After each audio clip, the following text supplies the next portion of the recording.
welcome back to another episode of the History of Fan Anime. I'm your host, William Chow, and today's episode is another one of these personal favorites of mine. I'm going to go over a quick overview of the mobile game Langrisser. Okay, now this is again recently released. Again, the whole new resurgence of Langrisser 1 and 2 for the Nintendo Switch, and again, PlayStation 4 is also got a version of Langrisser 1 and 2 coming out. So, I decided, okay, what the hell? I'm looking for a new game for my mobile device because I'm starting, in sort of retirement mode for the Pokemon Go, so I may as well look for something new to play. So I figured, okay, I'll kind of pick up Langrisser mobile. So in this episode, I'm just going to go over really quickly a quick overview of it, and then I'm going to make a couple more episodes more about the finer points of playing the game, and some tips and some hints on how to play that. So you will want to basically subscribe and follow, and I'll post those later on, so that as a sort of supplement videos, so that you can watch those as well and get some tips on how to play this game if you're interested. Okay, so we'll start with a little bit of background. As we all know that Langrisser, better known as War Song over here on the Sega Genesis, was a really popular one of these strategy type games. A lot of people are akin it to things like Final Fantasy Tactics, Tactics Ogre, for example, is another type of game like that. But the main drawing point for a lot of people on this end is the artwork done by, for the majority of the Langrisser series is done by Satoshi Ushihara. And again, if you've watched some of the episodes that I've done previously, we all know him we nickname him as the Breast Man. Okay, and again, if you look at some of the artworks that he does, for example, things like Plastic Little Front Innocent, then you can kind of figure out why we call him that. Okay, so I picked up this game. It's called Langrisser Mobile. Okay, and it's available on Apple and iOS devices. Okay, and so basically, as a quick overview, what is it like? Is it like most remakes? Is it the same as what we had back in the Super Nintendo's and Sega Genesis days, PC Engine days, or is it something different? Have they modified it? What have they done? Okay, so I'll quickly go over some of the finer points of the game and as an overview, and then I'll go into more detail later. Okay, so first question, what is it like? Is it like anything like Langrisser 1 and 2? Yes, actually, it captures the essence of playing the game, but a lot of the game mechanics aren't exactly the same. Very, modifiable and that kind of stuff. A lot of things like your stats and your hit points, your troop types and that kind of stuff are all modifiable. But they've gotten rid of some of the game mechanics, which I think made Langrisser the way the strategy game as it is, they've changed some of the other things in this game to make it more mobile friendly. And let me explain. Okay, so as we all know that Langrisser is primarily a strategy game. Okay, it's as a lot of us like to refer to it as one of these hex grid games where positioning of your troops, how many troops have you got located in certain strategic areas, things like zone of control, all play into this kind of strategy. Again, people who've played a lot of these type of games, Military Madness, for example, is a common sort of thing. If you've ever played any board games, things like Panzer General, things like that, will give you kind of ideas of what I mean by the map is divided into a hex grid, and then you basically get to move your commanders, your infantry, your tanks, all that kind of stuff all over the whole board. And positioning, what type of units are very important. Okay, so this Langrisser game, what they've done that's different is instead of having one commander unit and let's say 8 or 6 or 4 troop types, so infantry, archers, or cavalry, or let's say angels, or dragons, or whatever. Okay, they've all stacked them all together into one hex, or one grid point. Okay, so basically your stack now contains your commander and all the troops, and you move them together as one unit. Okay, so again, a lot of those strategies where you're trying to prevent the enemy commander from escaping from the screen and using your soldiers to block his escape route isn't done in this game. Okay, there's no levels like that, because again, you're restricted to a certain number of commanders, anywhere between maybe two, 1, 3, 5, maybe up to 6 commanders, and their troops all are on one stack. So again, to do a blockade like that would be very difficult. Again, because there's only one hex in these things, you can't do zones of control and that kind of stuff on these units. So again, it's a little different in that respect. But the actual combat where you pit your your archers versus the other opponent's cavalry unit, that's still the same. Okay, so that feels there. The combat system kind of same thing. You move your unit beside them, or 1 or 2 hexes away, depending if it's like archers or ballistas, and then you get to fire, and the enemy gets to counterattack depending on whether or not they have the ability to do so, and it works fairly well. The combat system is probably more like Yu-Gi-Oh! In many respects, where the cards out in front take all the damage first, and once the front units are all gone, then the damage gets inflicted onto Yu-Gi-Oh! Or in this case the commanders, and then once the commanders get run out of hit points, then the game. That commander dies and it goes off the board. Okay, so in many ways, that's still the same in the game, and there's still a story that goes on. Basically, the dark forces are trying to put together Al-Azhar again, and then of course the forces of light are trying to basically piece together Langrisser again. Okay, so there's a story that goes on. And the game is very easy to play. Basically I was able to pick this game up and start playing along. This thing gives you lots and lots of freebies everywhere. I mean, you're clicking on things. They give you daily bonuses. They give you log-on bonuses. They teach you the game as you play, so it makes it very. You don't have to read a lot of instructions on how to get going. You can just basically pick it up and just start tapping away, and it'll actually tell you the instructions and tell you what you need to know to get going in the game. And it got pretty far. I mean, there are a lot of different quests and that kind of stuff going on. They teach you how to do everything from the combat to leveling up your characters to basically progressing on with the story, doing things on the map. It introduces the Aniki gym for powering up your forces and that kind of stuff. So it goes through and basically goes through all the different things that you need to do in this game, which makes it really nice. So it's really easy to get started and get going in the game, which is really nice. Now, this game encompasses virtually all the Langrisses that are out there. And there's a lot of characters in all these different Langrisses, and that's what the basis of this mobile game is. Because there's so many characters and that kind of stuff, and there's so many different Langrisses with different main characters, female characters, and whatnot. They've made this into literally a Pokemon-like game, or a collecting type game, where you will basically not just given your favorite characters out of Langrisser 1. No, they roll them all randomly as basically R rare, SR super rare, and SSR, which is like super rare, I guess.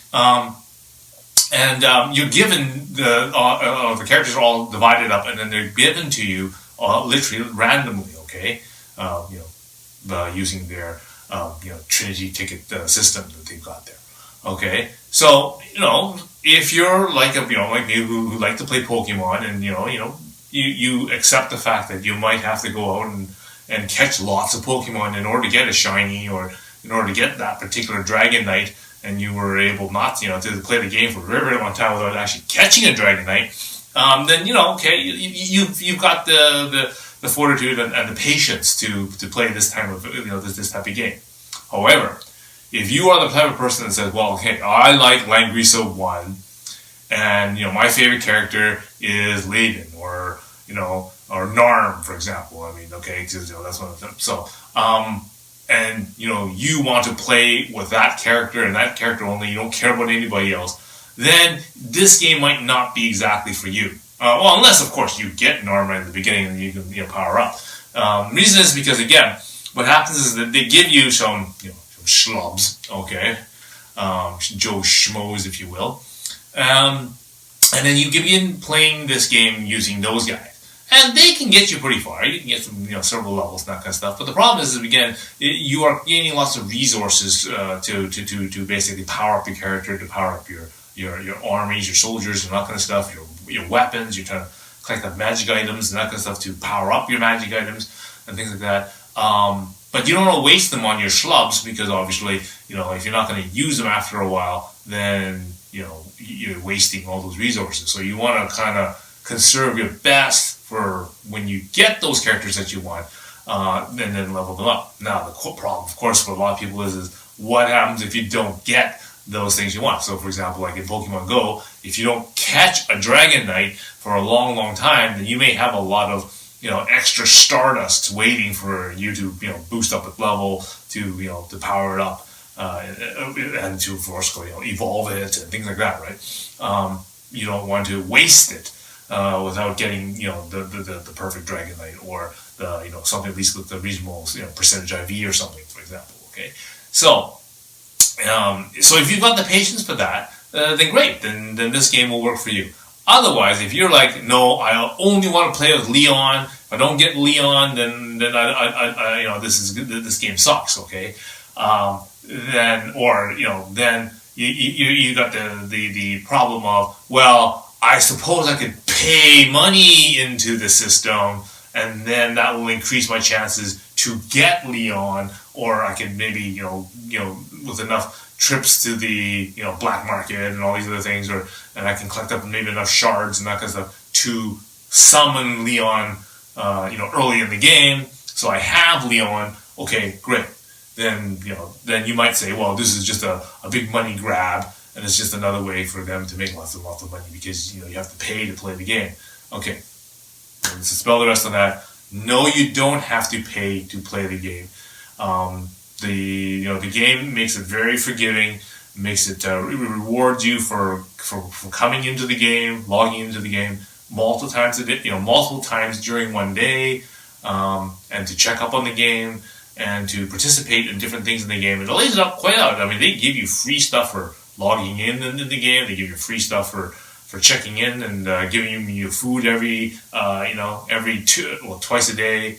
The stuff in the black market changes every 4 hours. They've got expedition quests that happen 2, 4, and 8 hours. So basically, there's a lot of things that make you come back into the game if you want to check up on the game. So unlike a lot of games where for say Genesis and that kind of stuff, where you sit in front of the TV for hours upon hours in a row, just completing level after level after level. This game has made it so that if you want to spend, let's say, 30 minutes or an hour playing the game, that's great. You can sit in one sitting and do it all in one sitting. But the way that they've laid it out is it's best actually if you kind of, maybe check in the morning, load up your guys and, set up the expeditions, check the black market, that kind of thing. And then get all your freebies and that kind of stuff. And then check in it, a little later, let's say at noon, for example. And then, get some more black market things, maybe do a quest or two. And then later on at the end of the day, when they give you another meal, give you more stamina, change items in the black market again, and then basically allow you to finish off and do your daily grind, for example. They have that. Okay, so really it is quite a fun game, and as I said, I've now played it for a full 2 weeks, so 14 days, and I've basically collected all the freebie things, and I've gotten fairly far in the game. So the game is made so that it's easy enough that you can get through and you can defeat the opponents, you can do things in the map fairly far into the story. There is a plateau, if you will. It's not a paywall. It's just what they refer to as a plateau, where the level of your characters as stock characters starts becoming not strong enough to defeat the monsters that are on the levels and do the quests, because their level and their strength is higher than what you could produce or can do easily. So you kind of hit that around chapter 16, 17, so that is approximately level 25, 26, 27, 28, 29, around there somewhere, where you become not strong enough to actually take on the monsters yourself, or easily by yourself. So you have to kind of now start grinding to improve your weapons, improve your soldier types, improve bonds, and start throwing magic spells to enhance your weapons and all that other stuff. So there's lots to do in this game, lots of character collecting. So again, it's kind of like the Pokemon, gotta get them all type of concept with the characters of Langrisser. But I've had a lot of fun playing it. I've gotten some of the main characters which I'm trying to collect, because my favorite Langrissers is 1 and 2. And so, and I collect a lot of the female characters, so I'm more interested in like Narm, Chris, and of course in the later versions, things like Liana, Sophia, things like that.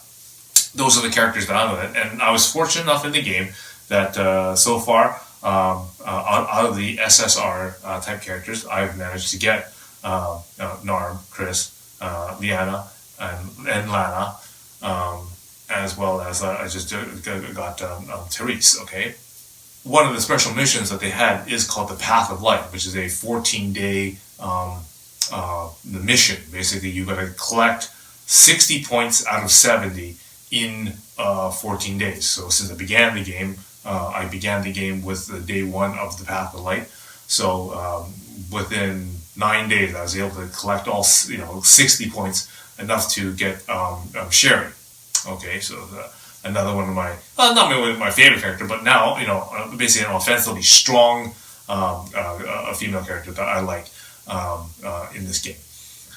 So that I was able to do that within the 14 days. So again, the game's not overly complicated, and you can get pretty far in the game, without getting into that. Now I mentioned the word grind. Okay, so you hit this point in the game where your guys aren't strong enough, and you gotta level up certain stuff, and i.e. start grinding.